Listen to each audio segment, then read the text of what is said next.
Hello you guys, welcome back to the vlog. As mentioned previously, this is one of those pre-recorded vlogs for a couple of weeks. I'm heading down to the local bit of woodland with her, and we're going to collect some food plants, hazel, for the stick insects. Now it's going to be the last harvest because, in fact, you know what? It's already turning. It might have to be back to bramble. Hazel's a great summer food plant for your stick insects because it doesn't have any thorns on. It's great for you, but it is only for the summer, whereas bramble's all year round. So we're going to head out here. It's raining. It's about 18 degrees autumnal, but it's probably a bit cooler because this is pre-recorded at the end of September. Let's see what we can find just on a little nature walk. And it's what I encourage you to do with yourselves, your children or your grandchildren, because at the end of the day, even a little bit like this, a bit of water, a bit of a copse, some fields, there's so much to poke about and find. Turn yourself back into a kid. Take your kids with you. It's always best if you've got little kids with you because they help you. They give you an excuse to start lifting up logs, pulling off bits of bark, turning over rocks. See what you can find and what you can identify, because these small creatures underpin the whole world and they're vanishing fast. And if your kids don't give a damn about them because they've never been shown the wonder of the tiny world, yeah, we're in trouble. Enjoy. Let's see what we find.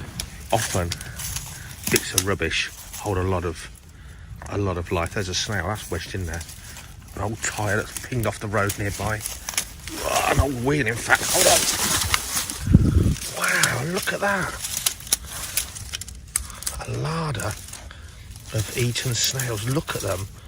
Maybe it's actually an old anvil for thrushes, and he's come under here and he's smashed them to get at the snail shell inside.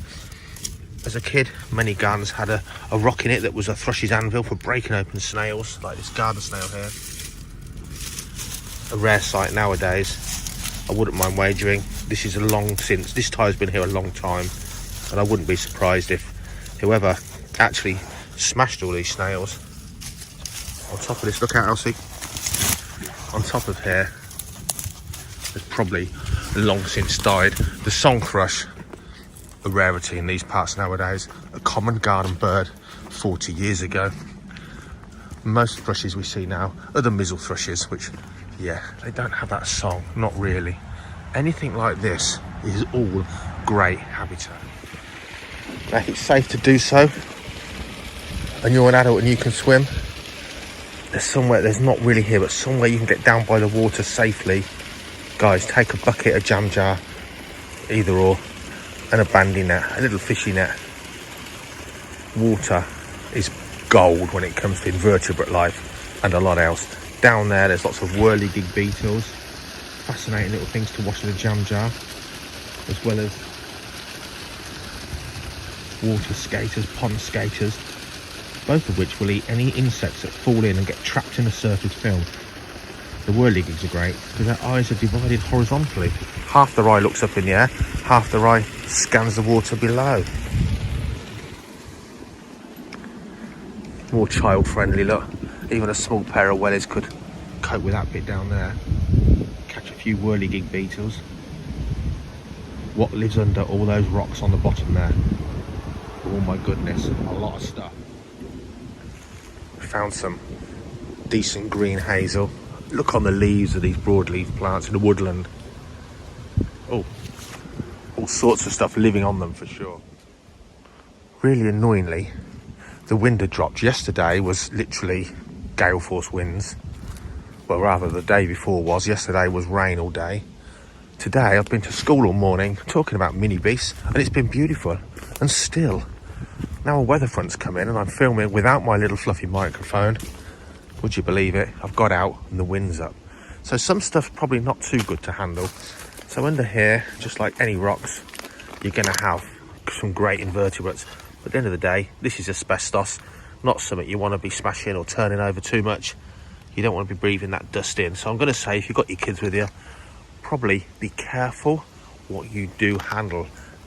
piles of rubbish are absolute gold mines for invertebrates as well as reptiles and amphibians. But be careful, be careful.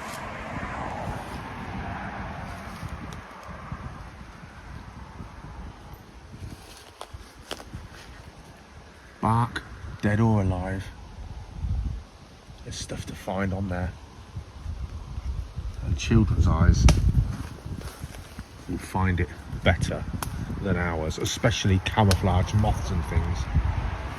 Right near a road, always be careful. Look at that. Just stop and appreciate the wonder of the little things. Here we go. Oh, he's gone. There he is, look at that. A harvest mud in his natural habitat. An arachnid, 8 legs, not a spider. No, they don't have the most deadly venom of any arachnid and would kill you if they could bite through your skin. What a load of old pip. Fantastic creatures. Wow, look at it go.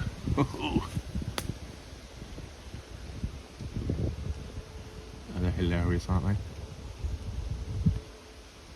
A harvest. Now it's quite dark and gloomy in here because the sky's gloomy and there's still loads of leaves on. Remember, it's late September, but maybe when you're watching this, things will have changed. It depends on how cold and what happens this autumn. We've got the autumn winds, there are leaves coming off. But yeah, maybe when you're watching this, a lot of this greenery will be gone. I wonder. We've seen these before on the vlogs. I might voice over. These little striped grass snails. Everyone different, everyone beautiful.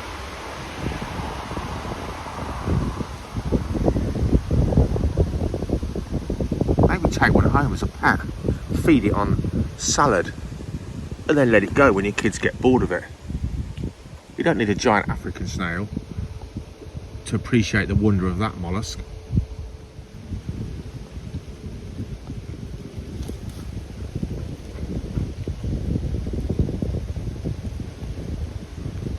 Getting on a tree trunk, a millipede. Oh, a harmless veggie, unlike the centipede.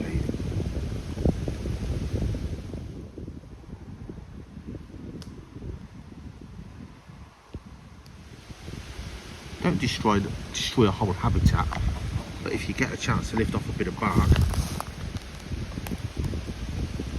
see what's under there. Whoa, look at that.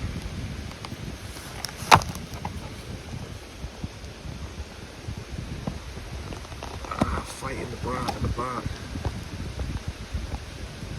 Pretty sure that's a walnut orb weaver. I can't see it very well indeed. What a cool find. Come on.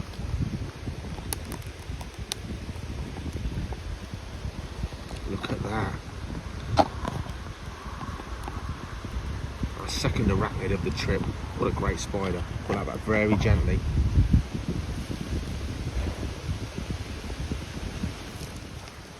So the importance of leaving standing dead wood and log piles is tremendously high in a woodland.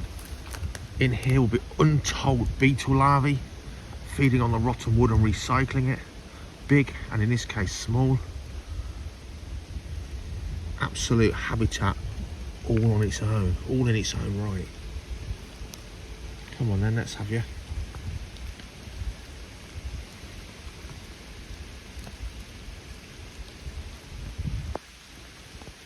Rotten log will feed hundreds of species, thousands of creatures for many, many years until it's turned back into soil and the nutrients are released for the other woodland plants to take up once again. So the wet weather maybe yesterday has brought out all of these striped snails. Just those alone, for any kid, get them off their screens. Everyone's different. What an amazing thing just for them to poke around and pick up these beautiful, beautiful creatures. Look at them. You could almost start a collection. So if you've been on with us along with us with the vlogs, you'll have seen this change over the last couple of years from nothing to huge greenery, huge green area. Just the seasons changing, and this bit through here, this little hazel coppice, It's a real favourite of mine. It's almost arty-farty. You can hear the rain. Guys, the weather turned. The weather turned the minute we got out. I really hope the audio on this is okay for you guys. If not, maybe I have already overlaid it. Rotten logs on the floor, guys. This is where it's at. Always put them back where you found them, the right way up, because this is the roof of someone's home, isn't it? Of the home of these creatures.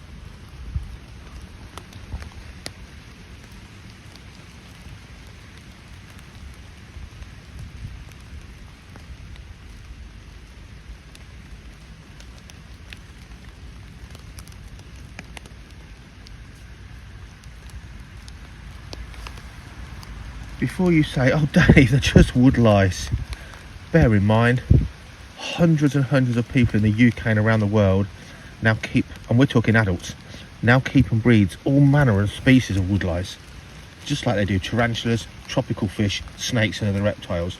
Wood lice are fascinating things to keep, and it's not hard to keep them, and they breed so well. Now, any bug hunter knows this is striking gold. Every single log. We've got hazelnuts down here. They've been eaten by a wood mouse. Yes, Elsie, you're not helping. Every log, like turning a rock or rocks in a rock pool, could hold the latest treasure. Maybe a newt or a toad. Somewhere shady like this, out on the woodland edge, maybe a slow worm or a lizard.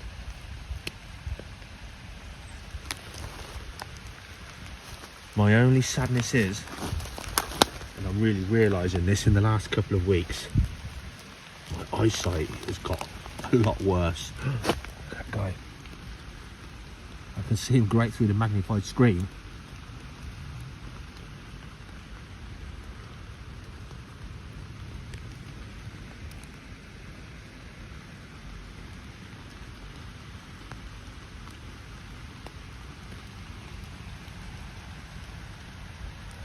I'd really encourage your kids not just to look, to handle these things. We're in the UK. The worst thing that's going to happen is a red centipede could nip you, but pretty much everything here is pretty benign. A bit of, oh, there's a centipede, damn it. I slipped on the logs. Pretty much everything in the UK is pretty benign. It's got away from me now.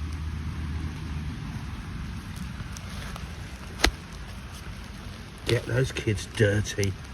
Get them to smell the soil. Who have we got here? Get your nose out, Elsie.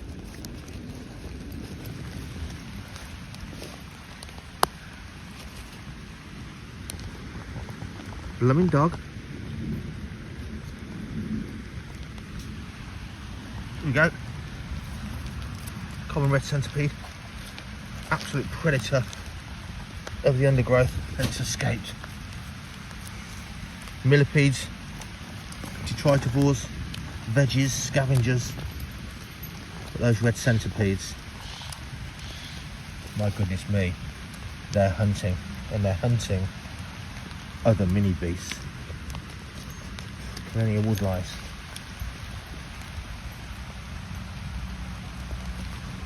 Lots of springtails and other pretty tiny organisms.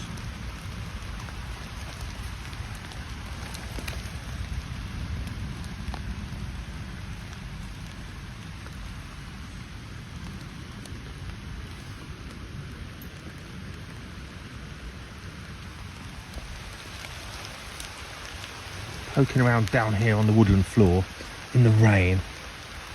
Yeah. This is where it's at. Being a kid again. And the dog's loving it too. Oh, this is rough.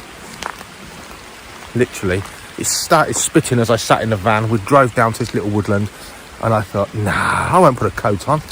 There can't be any more rain. Because it rained all day yesterday. There can't be any more rain. But there is. Let's see what else we can find. Even the lens is steaming. A bit of safe rubbish. This is an old tree saver. It's like the rabbit's eating the tree. That's going to be safe. I'm going to show you some sort of stuff that I wouldn't let your kids pick up in a bit.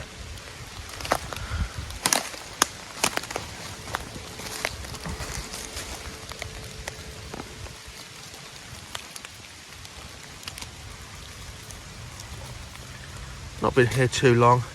You can see here and here is pretty much the same.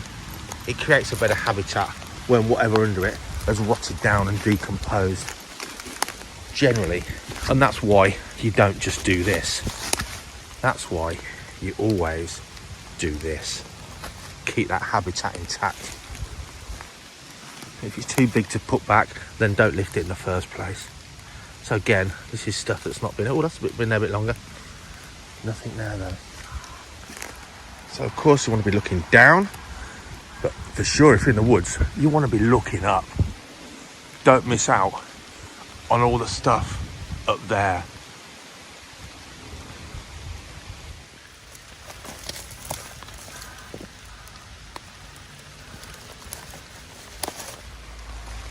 Okay, so this is a kind of man-made detritus that is very likely to have some great finds under it.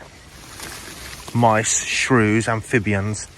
The only thing is, in this day and age, yeah, there's some parts of the country for sure you could be looking at things like needles, hypodermic needles. You don't want your kids sticking their hands on those. So I think if you're with your kids, yeah, shy away from flipping this kind of rubbish. That's my advice, just in case. Flat sheets of tin and so on, no problem. But general rubbish, whilst it can be fantastic habitat, it can actually be, I guess, a bit of a health risk there. Okay, we're out the woods now. Look at this. This was just all umbelliferous flowers, full of beetles and flies. Just a breath of my life ago.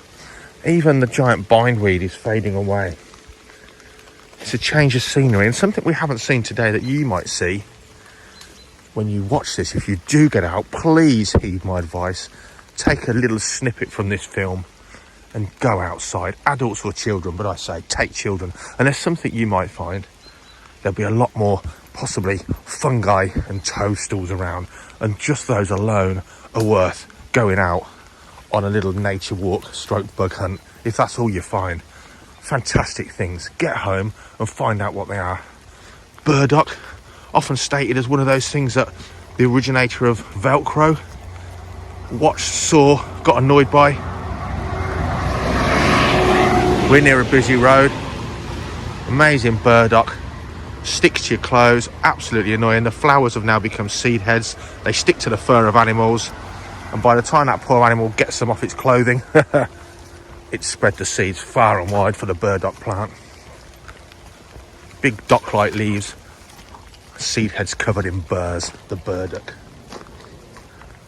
Another great habitat here that I really haven't poked around in enough. Look how much it's raining. I don't really know what's in here. I just think it does flow, but to me this is an amphibian and grass snake mecca. But I don't know. I've not seen either in there. But if you can take, say, a bucket or a jam jar and a little fishing net along with you, and you find waterways, certainly with adults present, that's a whole new world.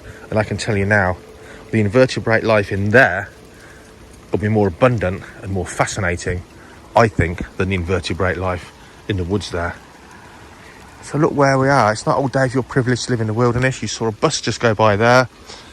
There's big quarry machinery over there and over there. But that tree line there is the River Nen that runs through Northampton. But it's a paradise for the smaller stuff. Even on a day like today, put your wellies on. Don't be an idiot like me. Put your coat on. Get out. She doesn't care. She's having a whale of a time. That's better than being a dog that lives in a house in a garden all its life. Here we go. Here's some umbelliferous flowers. Those lovely tiny flowers that make it these white and cream flower heads almost of many, many cow parsley and wild carrot type plants, and on there are indeed some flies.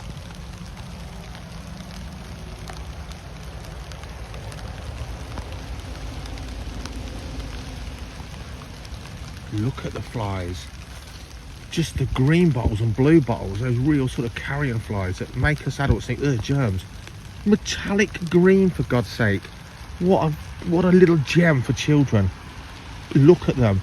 Sometimes you'll find a big robber fly sitting on these flowers, waiting to dive on any smaller flies that come near and eat them. Look at the little things. Rekindle that about yourself. If you're a countryman or countrywoman, remember it's the little things that are driving all the big things.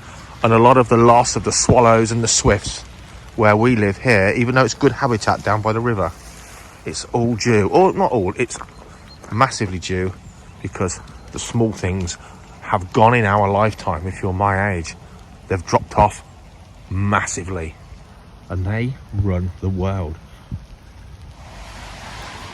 Dock leaves, you can see where various things have munched them. Always worth a look. Always worth a look. Now I don't know if this one's going to come out. Look at that. He doesn't want to focus, it's too small. A tiny spider. Wow. Dock leaves are good.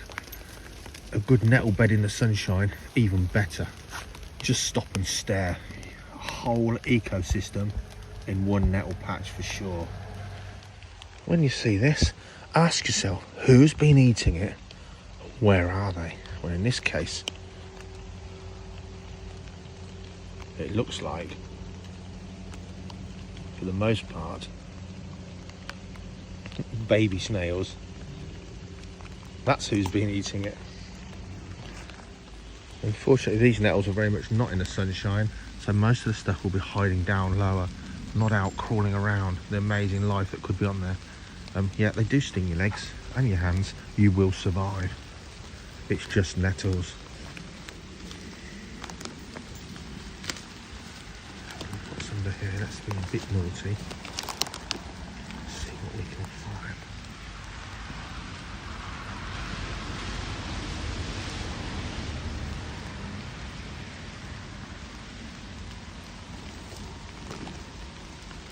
Not a lot without really taking that to bits. You can see the holes where beetle larvae have been, boring their way in, big and small. Things like stag beetles, or here in Northamptonshire, lesser stag beetle grubs will spend a couple of years chewing through this soft rotting wood. Now, those of you with better eyes than mine right now, just the leaf litter. I've just removed a bit of leaf litter. Not today, but I can tell you there's thousands of micro inhabitants down there that you might be able to see, even if I can't. Absolute jungle down there. Again, if you see leaves that have been munched, investigate back down the stems, see if there's anything camouflaged like a twig.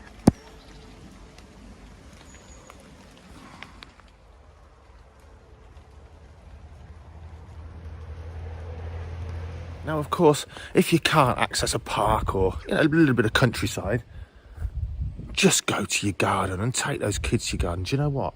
Kids or adults, keep a record of all the species you see. Take photos. We don't need to collect them and pin them out anymore like when I was a kid.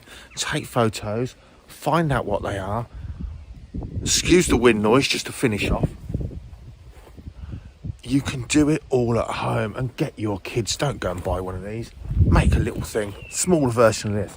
All of these are full of solitary bees, earwigs, ladybirds. It's all going on. Parasitic wasps, jumping spiders. Guys, just get outside.